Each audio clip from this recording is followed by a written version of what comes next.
I just finished worshiping at the historic Abyssinian Baptist Church in Harlem, and service was powerful. I experienced so many things that I haven't experienced in a long time. Um, there were about 1,000 people in here today. Probably 99% of them were African American. People were dressed up. I think I just saw 2 pantsuits. Otherwise, all the women were wearing dresses. I saw more hats than I've seen in a long time. So older black men in bow ties and suits and jackets. The ushers wore white jackets, and so it's beautiful, traditional black church, black Baptist church worship. There was no praise and worship team. It was the choir, and they killed it today. They crushed it. The assistant pastor preached today, and it was really powerful. It was just like a step back in time. Adam Clayton Powell was the pastor here for years. He was New York's first black congressman.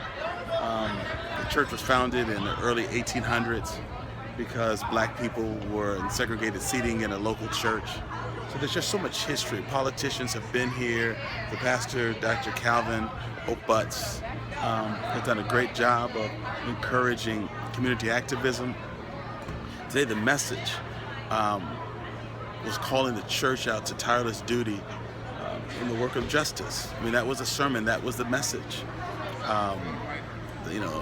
The pastor called out politicians who weren't serious, and he didn't say any names, but who weren't serious about rebuilding this community, and called the people to action. He called them to tithes and offerings and let the people know what the cause was so that no one could feel that it was going for any unjust cause.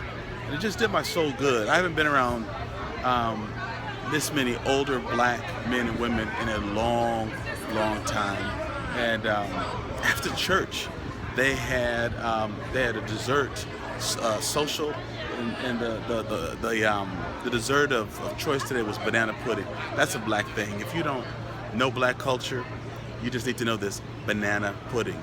Say it with me: banana pudding. And so they had different people do it. The deacon sponsored it and paid for it. So everybody went downstairs to get some banana pudding. So this was just powerful. Being up in Harlem on a Sunday morning worshiping, being in this cultural environment where the church was reminded to be a cultural presence in this world. The church has got a development corporation going on. They're building an educational wing, and the church has just rallied to get around the vision, get behind the vision of the pastor. Where I'm from in Madison, the faith community has not traditionally been a part of that. I don't feel like it's been very welcomed into that community, or into those affairs, into that arena. I feel that it's happening. I feel it's a new day for our city.